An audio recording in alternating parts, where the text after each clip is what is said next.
Hey everyone, welcome to my herbal kitchen. And today I wanted to spend some time and answer one of those frequently asked questions.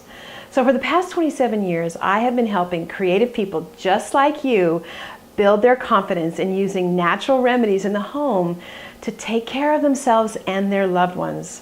And here is a question that I get asked all the time. It goes something like this.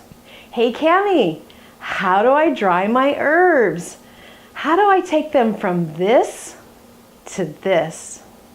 So actually, this is a really good question because one of the things that helps you to be inspired in using your herbs and spices more in your cooking, your teas, and the amazing creative process of home remedy making is you need your herbs to be accessible and in a usable form. So in this video, I'm going to show you tips and tricks and the ins and outs of what to consider when drying your garden herbs. So while you're listening to this video, you can scroll down to the comments section and let me know your experience with drying your culinary herbs and how you do it. I would love to hear from you, so go ahead and leave me a comment below. So let's look at drying this amazing bunch of fresh oregano here from my garden. And when you go to dry an herb, there are three main things that you want to consider. And then depending on these three factors, there are three possible drying methods that I use. So here are the things I'm going to consider and think about when choosing which method to dry this oregano with. Number one, what is the environmental climate of where you live? i.e., what's the weather like? Is it hot and dry or wet and damp? Number two, what is your household climate like? What's the weather like inside your home? Do you live in a house where the weather is the same inside as it is outside? Or do you have other factors in your home that can influence the drying time of your herbs? In particular, blowing air can make things drier. Any kind of blowing air, whether it is hot or cold, like a heater, a fan, wood stove, air conditioner. All of these blowing air modalities will dry your herbs out more rapidly. So the other thing you want to look for is, do you have a lot of sunny windows that can make your home hotter and drier? Or is your home dark and damp? Are you dealing with dampness and wetness in your home? Now, number three, the third consideration in how to dry your herbs is, what is the water content of the herb you will be using, you're going to be drying? Is the herb itself drier or wetter? So depending on these three factors, you can choose from these three drying methods. Drying method number one, just lay your herbs out on a basket. Now, I've lived in the Sacramento Valley in Northern California where it can easily be triple digits, 115 degrees in the summer. Some people think this is crazy, but I love that weather. It's warm all night, and it's a super easy environment to dry your herbs in. I can literally go outside, pick a bundle of herbs, just throw them on a basket, and they'll be dry by the end of the day. So maybe you live in a warm climate, but maybe not that warm. You can still lay the herbs onto a basket, but do it with just a little bit more care. Don't let the plants touch each other. You want to use a basket or a screen that allows for air to circulate freely under the basket or the screen, and you want to keep the herbs out of direct sunlight. Now, for drying method number two, I have also lived in San Francisco, California, where it is moist and damp, and that is where you would use drying method number two, and that is hanging your herbs.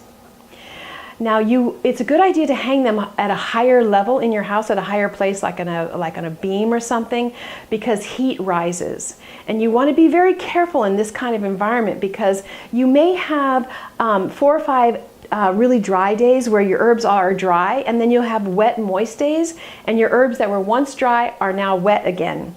And you don't want to do this because each time you dry and rehydrate and dry and rehydrate, you lose the constituents, the efficacy, and the healing value of your herbs is eroded.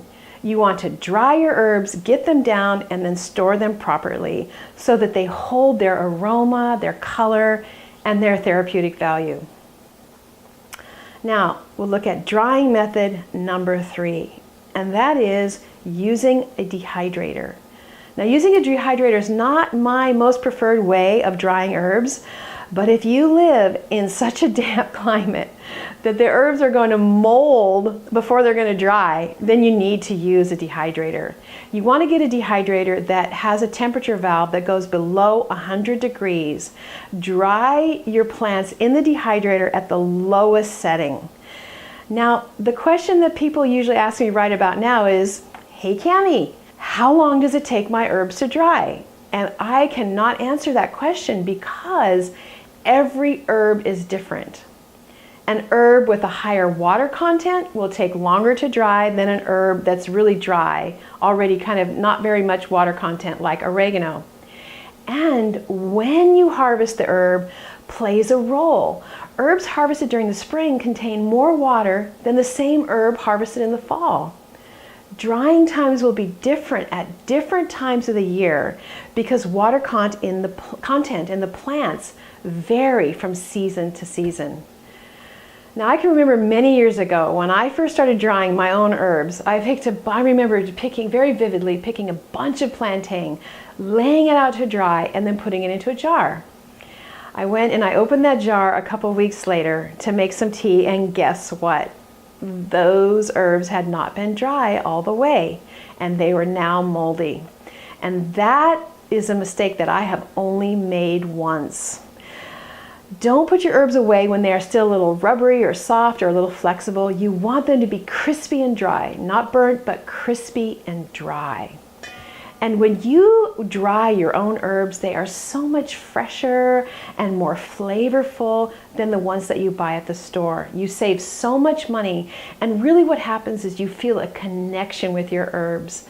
When I open my jar of dried oregano that I've dried myself, I don't just see the dried oregano. I see all of the way back to when I first planted this oregano, how it grew each season, the beauty of the day that I picked it on, and so much goes into your jar. And over time, when you process your herbs yourself, you develop such a deep conversation and connection with your herbs. You know, it's really a relationship, a stewardship that we are cultivating with the plants that come into our kitchens and help us so much. So there's lots of reasons to add oregano to your meals. Oregano is a great herb to add to your food if someone's catching a cold. It's full of antibacterial and antioxidant properties that help keep sickness at bay. And oregano is also a wonderful digestive aid, helping you to digest heavy meals. And you know, that's one of the reasons it's a main ingredient in pasta dishes. So thanks so much for being with me today. You know, there's so many little details and steps that go into creating your home apothecary. And I'm super interested in what are your favorite herbs to dry from your garden and use in your food and natural remedies. Leave me a comment and let me know. Thanks so much for being with me today and being part of this amazing growing community of people who are building their confidence in the art of using natural remedies in the home for greater health and wellness for ourselves and our children.